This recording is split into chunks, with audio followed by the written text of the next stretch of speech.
Ils étaient encore dans le flou, ne sachant pas s'ils pouvaient ou pas lancer un programme de réveillon. Le président du syndicat des restaurateurs se dit déçu à l'annonce de la prolongation du couvre-feu jusqu'au 15 janvier.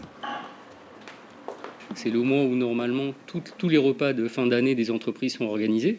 Avec les restrictions de 6 personnes, on a perdu ce chiffre d'affaires-là, puisqu'on ne peut pas organiser de repas d'entreprise dans les restaurants.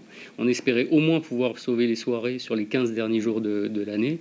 Manifestement, ce ne sera pas le cas. Le secteur de la restauration est particulièrement touché et les mesures d'accompagnement proposées ne sont pas suffisantes. En ces temps difficiles, Charles a dû se séparer de 5 de ses salariés et a vu son chiffre d'affaires baisser de 62%. Cette année, le Père Noël ne fait pas de cadeaux. Je suis toujours enfant dans l'âme, mais je crois toujours au Père Noël. Et j'ai cru, du moins, au Père Noël pour le couvre-feu, à savoir que peut-être que au moins pour Noël, qu'il soit levé et mieux encore pour le 31 décembre. Les autorités ont repoussé d'1 heure le couvre-feu à 22 heures, exceptionnellement pour les réveillons de Noël et du jour de l'an. Ça change rien, c'est quoi, 1 heure de plus, c'est rien quoi. Les gens quoi, ils viennent à la fête, mais le 24, ils vont être 10 heures et 6 minutes la fête. Donc c'est pas intéressant. Quoi. On arrive à travailler tout de même. On n'a plus qu'à suivre les gestes barrières et les mesures qu'on nous a indiquées. Pour les fêtes de fin d'année, beaucoup préfèrent rester sagement chez eux. C'est vrai qu'on est en pleine fête en ce moment. 9h30 à la maison, c'est cool. En écoutant la déclaration du commissaire et du président, je m'attendais à un peu plus de tolérance pour ces jours-là. J'étais un peu déçue. Ça nous permet de diminuer la propagation du virus en Polynésie. C'est pas forcément une bonne chose pour moi de pouvoir mettre jusqu'à 22 heures. Il faudrait maintenir le fait de jusqu'à 21 heures. C'est la première fois que les professionnels de la restauration et la population vont vivre différemment les fêtes de fin d'année. Et c'est peut-être mieux ainsi. Karine Liu, bonsoir. Vous êtes la gérante d'une institution en matière de restaurant auphinois avec le Royal Kikiriri. Alors vous dites déçu. Expliquez-nous pourquoi.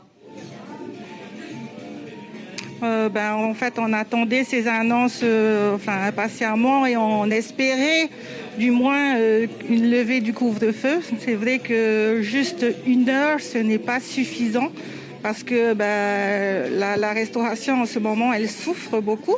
Avec toutes les mesures qu'il y a eu avec le confinement, on espérait vraiment pouvoir terminer cette année et remonter un peu nos chiffres, quoi.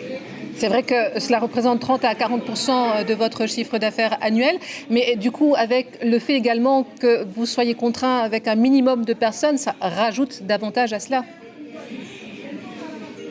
Exactement, on a dû réduire le quota en fait, des personnes dans le restaurant, donc on a une perte du chiffre d'affaires à ce niveau-là.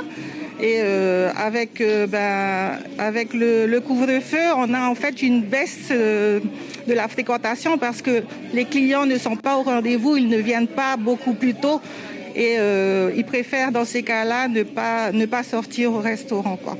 Alors contrairement à d'autres secteurs, vous restez ceux qui sont ouverts et actifs et qui travaillent. Qu'est-ce que vous auriez souhaité que l'on vous propose en face ? C'est vrai qu'on peut être satisfait parce qu'on est ouvert, mais ouvrir avec une perte du chiffre d'affaires, je ne sais pas si c'est vraiment, comment dirais-je, si ça sert vraiment à quelque chose. Nous, ce qu'on est en train de faire, c'est de travailler pour payer toutes les charges. Mais c'est vrai que par rapport aux salles de sport et aux bars, eux sont carrément complètement fermés. C'est un sacré coup dur pour toutes les entreprises et pour leur économie, pour l'économie, quoi. Là, par exemple, pour ce soir, est-ce que vous avez encore du monde ? En fait, pouvoir. Pardon ? Non, pour ce soir, non. Par exemple, aujourd'hui, c'était le jour des vacances. Habituellement, on est plein à craquer, en fait, et nos réservations sont pleines pendant le mois de décembre. Et cette année, nous n'avons pas eu de réservation quelques-unes seulement. Et donc voilà, c'est un peu morose, quoi. Karine Liu. Je pense qu'avec l'annonce...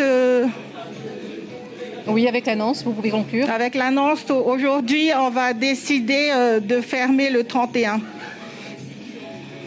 Difficile décision. Et on va en fait développer notre activité de traiteur et de plat emporté.